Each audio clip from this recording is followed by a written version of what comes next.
Halo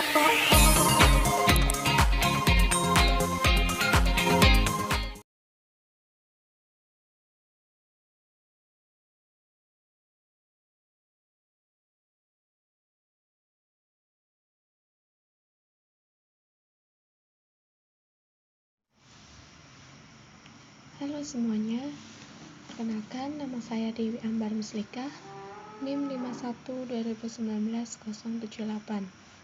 Saya dari Fakultas Pertanian dan Bisnis, Program Studi Agroteknologi, Universitas Kristen Satyawacana Salatiga. Nah, tujuan saya membuat video ini yaitu untuk memenuhi syarat kelulusan dari mata kuliah Bahasa Inggris TOEFL yang dibimbing oleh Budina Banjarnahor.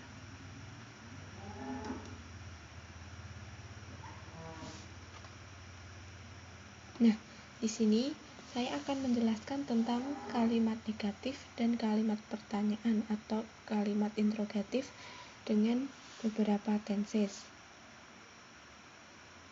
Sebelumnya teman-teman sudah tahu belum apa sih itu kalimat negatif dan kalimat interrogatif? Kita akan bahas satu persatu ya. Mulai dari kalimat negatif. Jadi, kalimat negatif adalah salah satu bentuk kalimat pernyataan. Dalam arti bahwa kalimat ini memberikan informasi yang dianggap benar. Kalimat negatif biasanya juga dibentuk dengan menambahkan kata not, yang artinya bukan, setelah kata kerja pembantu. Kata kerja yang paling sering digunakan biasanya bentuk-bentuk to be, yang termasuk diantaranya yaitu am, is, are, was, dan were. Selanjutnya yaitu kalimat interrogatif atau kalimat pertanyaan. Kalimat pertanyaan atau interrogatif adalah kalimat yang berisi pertanyaan yang bertujuan untuk mendapatkan informasi. Nah, informasi ini tentunya informasi yang benar. Selain itu, kalimat pernyataan atau interrogatif juga diartikan sebagai kalimat yang digunakan untuk menanyakan sesuatu dalam teks negosiasi atau tawar-menawar. Nah, di sini saya akan membahas kalimat negatif dan kalimat pertanyaan atau interrogatif menggunakan 5 tenses yang sudah saya pelajari di mata kuliah TOEFL Bahasa Inggris. Yang pertama yaitu ada simple past tense, yang kedua ada simple present tense, yang ketiga ada simple future tense, yang keempat ada past continuous tense, dan yang kelima ada present continuous tense. Kita akan bahas satu persatu, mulai dari simple past tense. Nah, di sini simple past tense yang kalimat negatif memiliki rumus yaitu subject plus did plus not plus verb 1 plus complement. Contohnya yang pertama yaitu I did go to school yesterday. Saya tidak pergi sekolah kemarin. Nah, I di sini itu sebagai subjek. Kita rubah warnanya menjadi merah biar bisa membedakan. Did di sini ditambahkan nt karena gabungan dari did plus not. School di sini itu sebagai verb 1.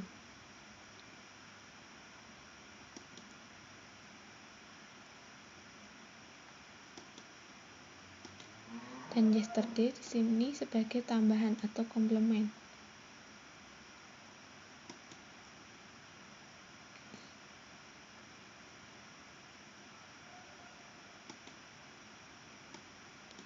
Kita ubah menjadi warnanya biru.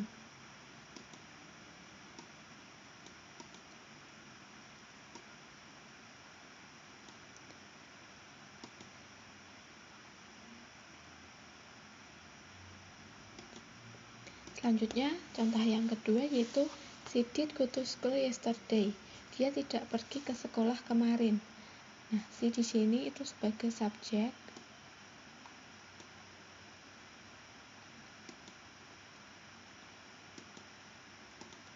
Did di sini nt-nya karena tambah gabungan dari did plus not. School di sini sebagai verb 1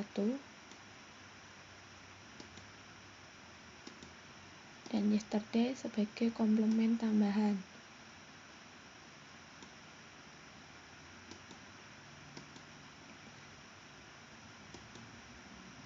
Selanjutnya kita masuk yang kalimat interrogatif.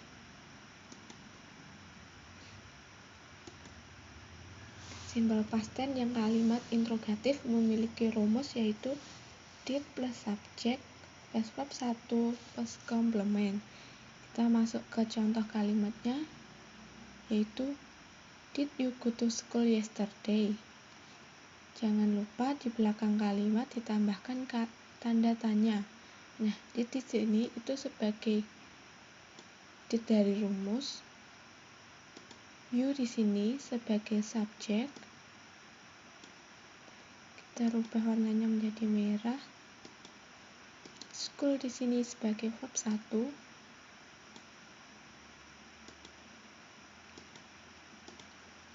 Dan yesterday di sini sebagai komplement tambahan.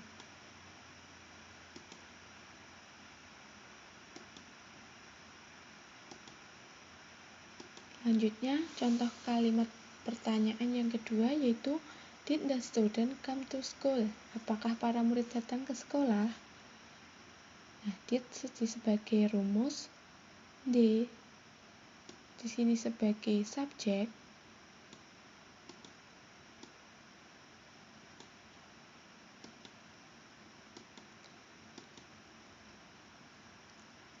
student di sini sebagai verb 1.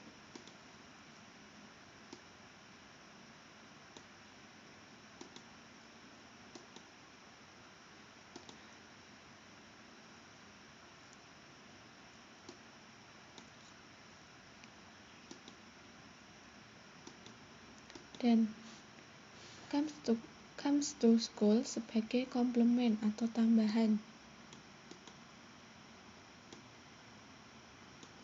Jangan lupa di belakang kalimat ditambahkan dengan tanda tanya karena kalimat pertanyaan.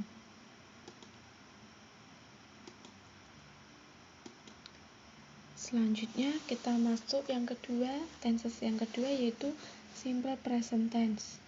Nah, simple present tense kalimat negatif memiliki dua rumus. Yang pertama yaitu subject plus don't atau does plus verb 1 plus object.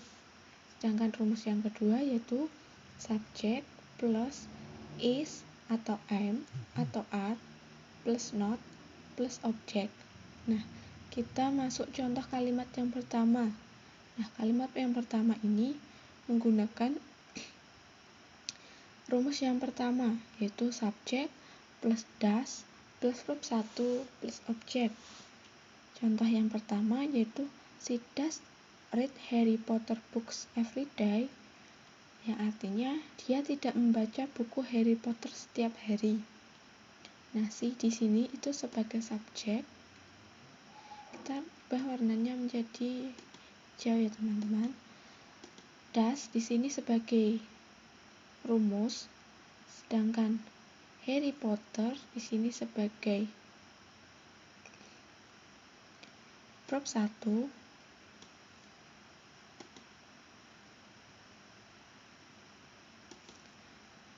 dan book sebagai objek.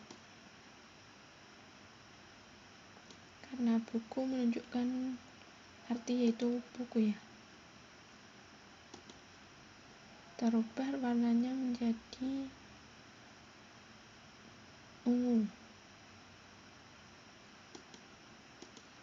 Kita masuk contoh yang kedua yaitu they don't watch new movies every Sunday. Mereka tidak menonton film baru setiap minggu.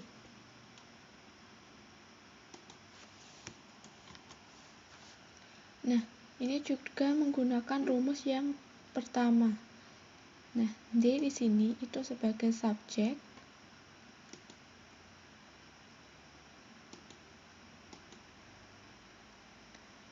Don't di sini sebagai rumus. Watch di sini sebagai verb 1.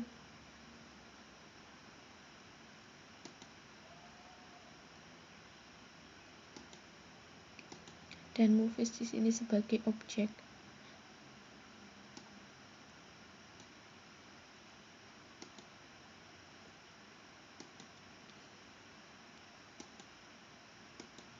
Selanjutnya kita masuk tenses yang ketiga, yaitu simple present tense.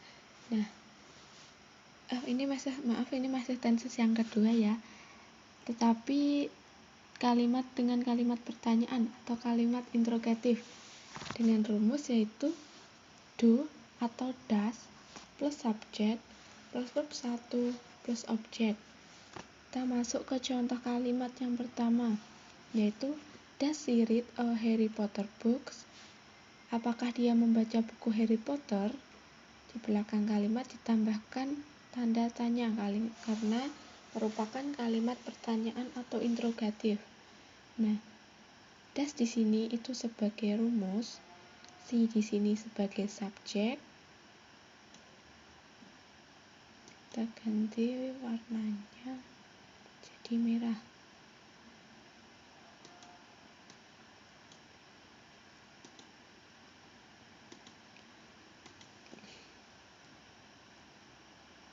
Harry Potter di sini sebagai verb 1.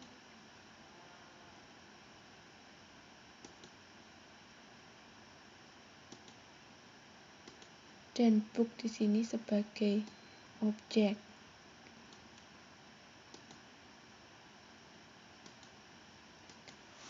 Kita masuk contoh yang kedua, yaitu don't they watch a new movies every day? Apakah mereka menonton film setiap hari? Do di sini itu sebagai rumus, they di sini sebagai subjek,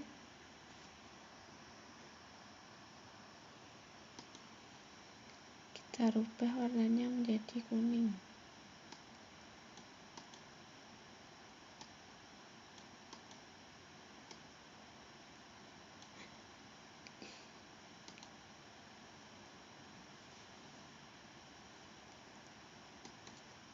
Dan movies di sini sebagai watch di sini sebagai verb 1.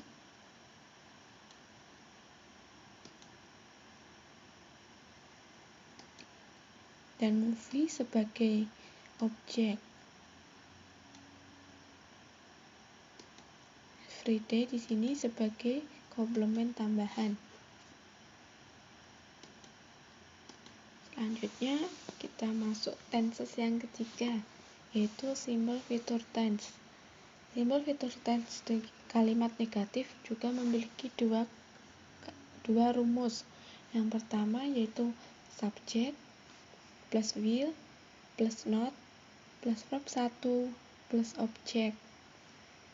Rumus yang kedua yaitu subject plus to be, yaitu is atau am atau are, plus not plus going to plus verb 1 plus objek. Nah, kita masuk ke contoh kalimat yang pertama, yaitu ini menggunakan rumus yang pertama. Contohnya yaitu he will not join sport club at school. Dia tidak bergabung klub olahraga di sekolah. He di sini itu sebagai subjek. Kita rubah warnanya untuk membedakan. Will di sini sebagai rumus, not di sini sebagai rumus, sport di sini sebagai verb 1. Kita rubah warnanya.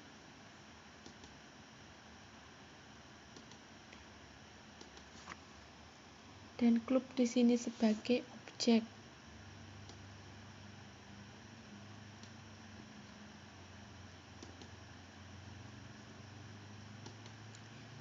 At school sebagai komplement tambahan. Selanjutnya, contoh kalimat yang kedua yaitu John is not going to swim tomorrow. John tidak akan pergi berenang besok hari. Ini juga menggunakan rumus yang kedua. John di sini sebagai subjek karena ini seorang nama laki-laki. Kita rubah warnanya.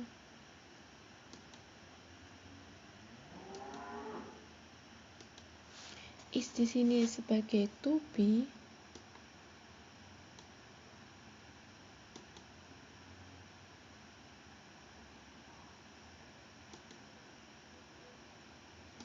Not di sini sebagai rumus. Going to sebagai rumus. Swim di sini sebagai verb 1.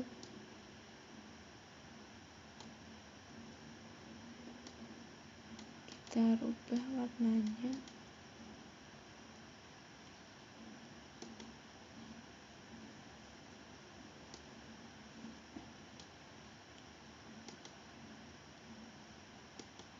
Dan tomorrow di sini sebagai objek.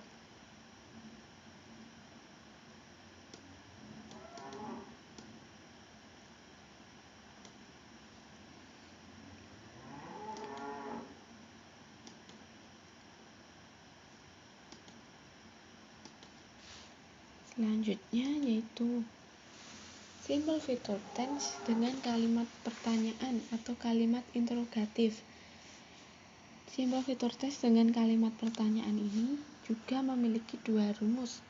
Rumus yang pertama yaitu to be, yaitu is atau am atau are plus subject plus going to plus verb 1 plus objek.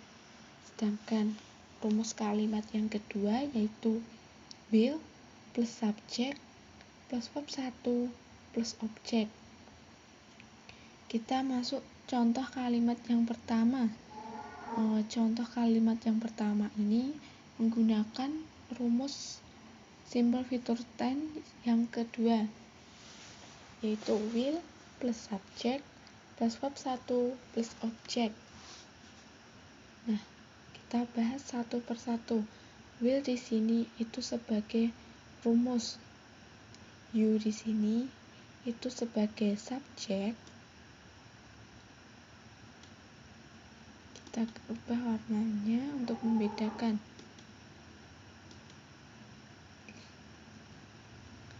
Come to. Come di sini sebagai verb 1.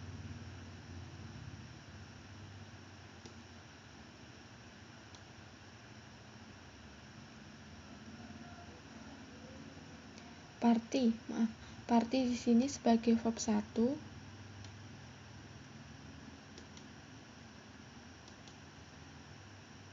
Dan tonight, malam hari di sini sebagai objek. Jangan lupa di belakang kalimat juga ditambahkan dengan tanda tanya karena merupakan kalimat interrogatif.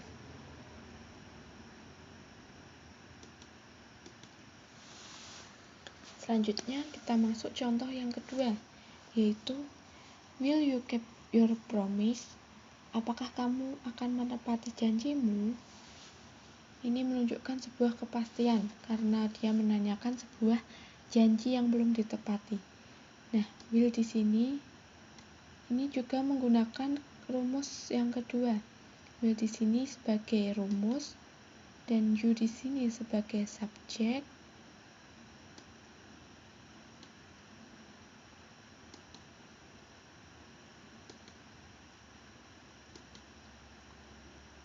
Keep di sini sebagai verb 1.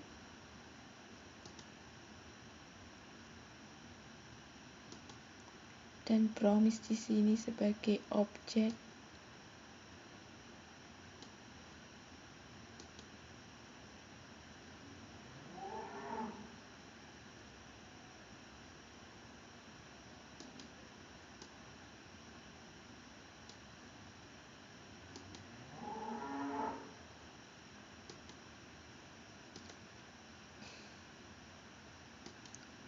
Selanjutnya yaitu kita masuk ke tenses yang keempat, yaitu past continuous tense dengan kalimat negatif. Ini memiliki satu rumus, yaitu subjek plus be, yaitu was atau were, plus not, plus present participle, yaitu dengan penambahan ing di belakang kalimat. Yang pertama yaitu he was sleeping, dia tidak tidur. Nah, he di sini itu sebagai subjek. Kita rubah menjadi warna merah untuk membedakan mana yang subjek, mana yang be, mana yang present participle.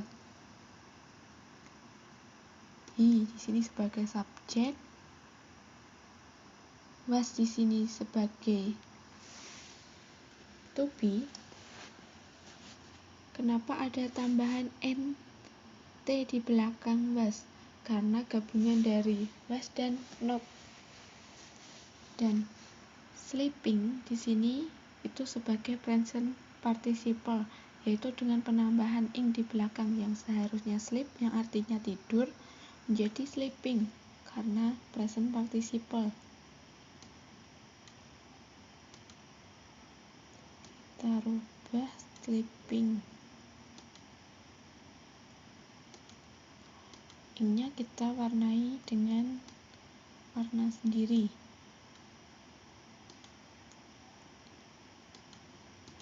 Selanjutnya contoh yang kedua yaitu the people weren't waiting, orang-orang tidak menunggu. They di sini itu sebagai subjek.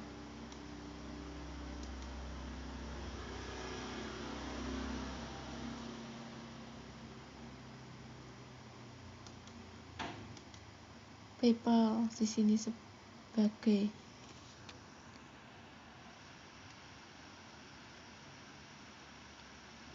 weren't. Nah, weren't di sini itu sebagai be, yaitu karena di belakang ditambahkan nt karena were plus not, jadi weren't.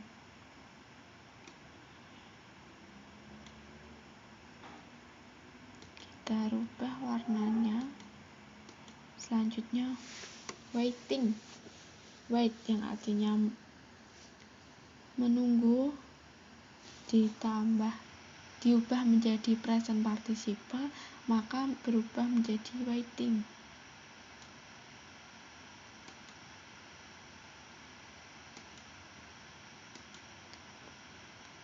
Selanjutnya kita masuk past continuous tense dengan kalimat pertanyaan atau kalimat interrogatif.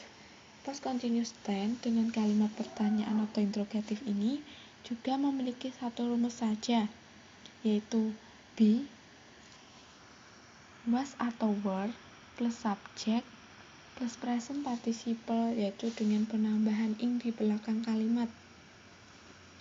Kita masuk contoh yang pertama, yaitu was he sleeping?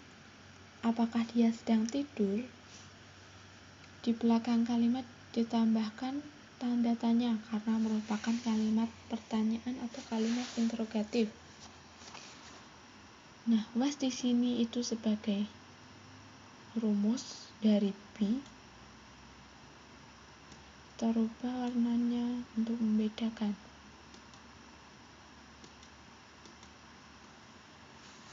He di sini sebagai subjek.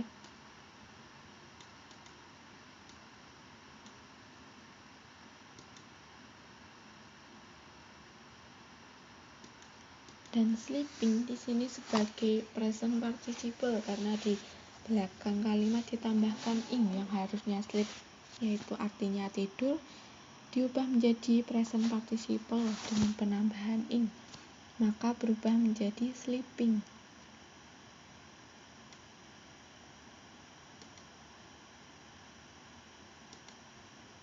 Apakah dia sedang tidur? Dia bertanya. Kemudian yang kedua yaitu were the people waiting? Apakah orang-orang menunggu?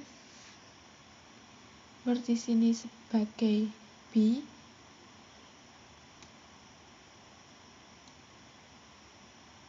Kita rubah warnanya. The di sini sebagai subjek.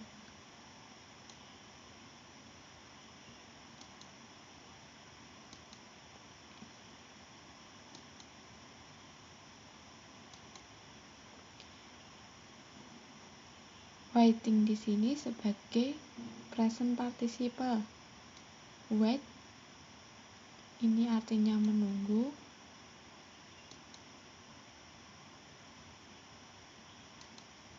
Ing di sini partisip karena diubah menjadi present participle, maka berubah menjadi waiting. Ingnya saya ganti warnanya sendiri, berbeda dengan wait. When the people waiting, apakah orang-orang menunggu? Jangan lupa di belakang kalimat ditambahkan dengan tanda tanya. Selanjutnya kita masuk tenses yang kelima, yaitu present continuous tense. Contoh kalimat negatifnya di sini juga memiliki satu rumus saja, yaitu subject plus to be, yaitu am atau is atau are, plus not plus verb ing plus present participle. Kita masuk ke contoh kalimat yang pertama, yaitu she. She di sini itu sebagai subjek. Kita rubah kalimatnya untuk membedakan. Is di sini sebagai to be.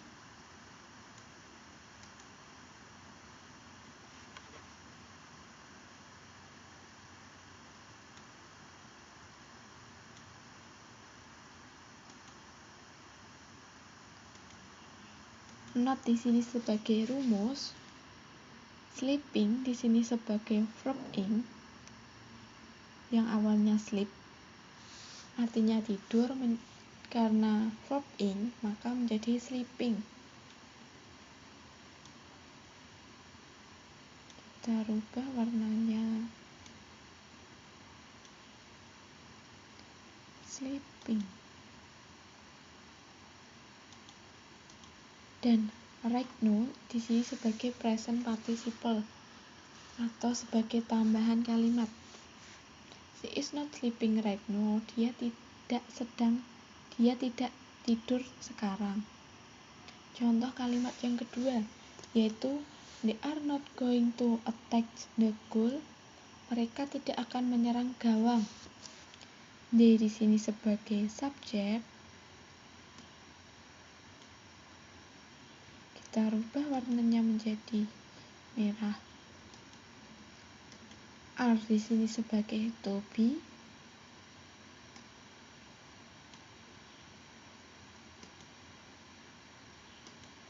Not di sini sebagai rumus. Going di sini sebagai verb ing.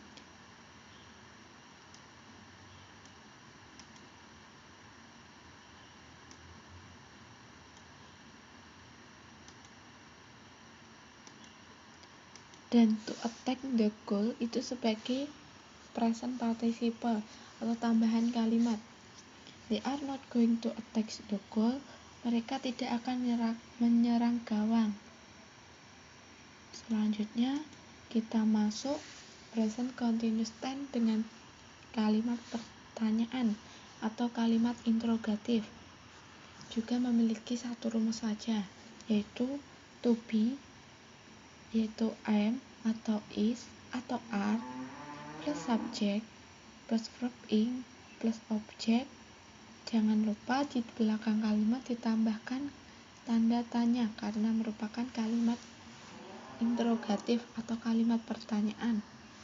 Kita masuk ke contoh kalimat yang pertama, yaitu is she working right now? Apakah dia bekerja sekarang? Nah, is di sini itu sebagai to be. Kita ganti warnanya untuk membedakan mana yang to be, mana yang subjek, dan lain-lain. She di sini sebagai subjek.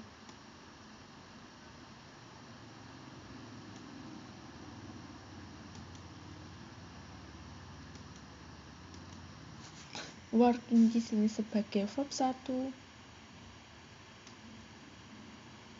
Kita rubah warnanya. Dan right now di sini sebagai objek.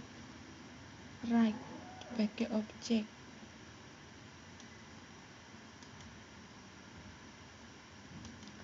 Selanjutnya kita masuk contoh yang kedua, yaitu Are you going to zoo today? Apakah kamu akan ke kebun binatang hari ini? Nah, are di sini sebagai to be. Kita rubah warnanya. You di sini sebagai subjek.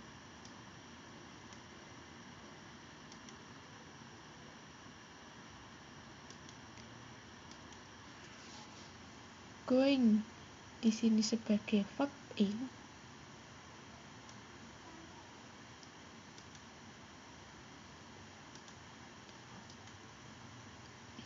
Dan zoo di sini sebagai objek kebun binatang.